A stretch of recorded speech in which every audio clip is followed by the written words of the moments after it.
Let's pause the video here, where this girl has suffered a possible sprain or nerve impingement. Her wrist will need to be taped to provide support and stability.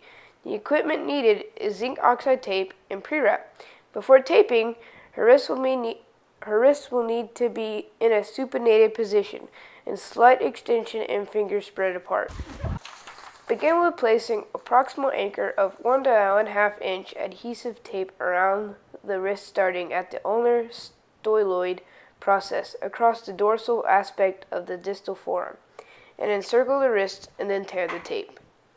Overlap the tape by 1/2 its width each time, applying the second layer approximately to the distal, working from the forearm up to the wrist towards the hand, and cover the same area until you get to the hand.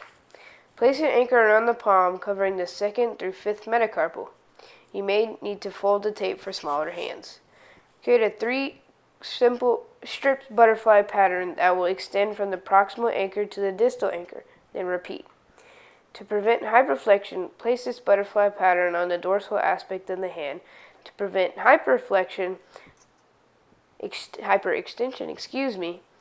place the butterfly pattern on the palmar aspect of the hand. Apply anchor strips to hold this in place. Apply a strip of tape in figure 8 pattern, then encircle the distal aspect of the 2nd through 5th metacarpals. Continue across the palmar aspect to the 5th metacarpal and cross diagonally radial aspect of the wrist and encircle the wrist. Check for range of motion after you have done this. Athlete should be able to still flex and extend their wrist.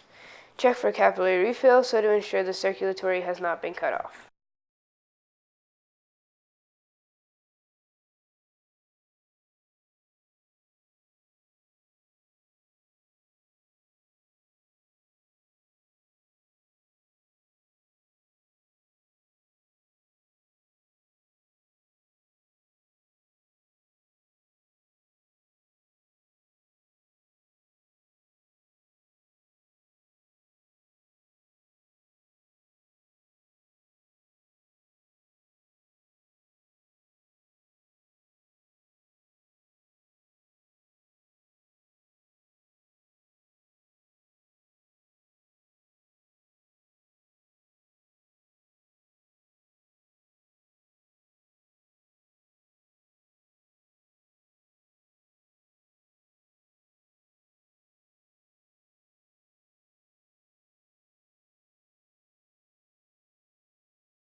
Let's pause the video here as the boy has suffered an ankle sprain. His ankle will need to be taped to provide support and stability. The ankle or tarsus is composed of 7 tarsal bones and joins the lower leg to the foot. The foot consists of the tarsus, metatarsus, and phalanges. The calcaneus or heel bone is part of the tarsus and helps to support the weight of the body. Muscles that move the foot into plantar flexion connect to the calcaneus via the Achilles tendon.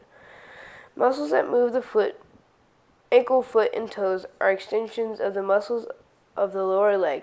These muscles allow for moving the foot upward are also known as dorsiflexion, or downward, also known as plantar flexion.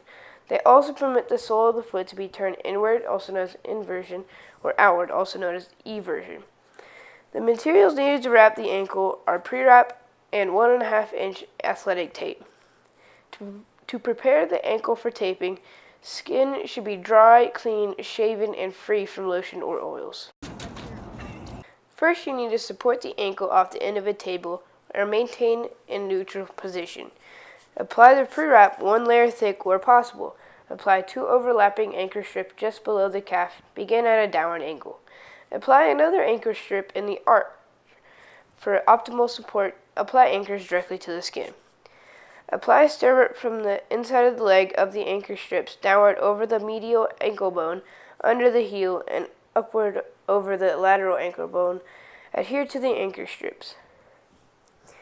Pull the ankle outward with the tape to help minimize the inversion ankle sprain mechanism that tends to cause this injury. Apply a perpendicular horseshoe strip just below the ankle bones and anchor on the arch strip.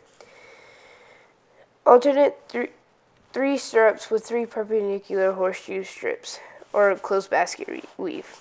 Overlap and cover the ankle bone from back to front and bottom to top. Apply a cover strip to bottom of the stirrups. It may help you to apply cover strips all the way from the horseshoe strips to the top of the stirrups.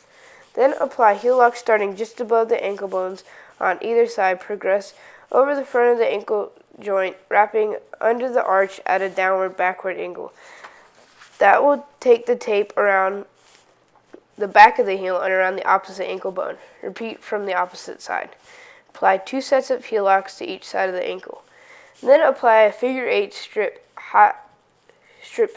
slightly higher than the heel lock and angle slightly more forward, so the tape wraps around the foot just behind the styloid process of the 5th metatarsals, the bump on the outside of the foot.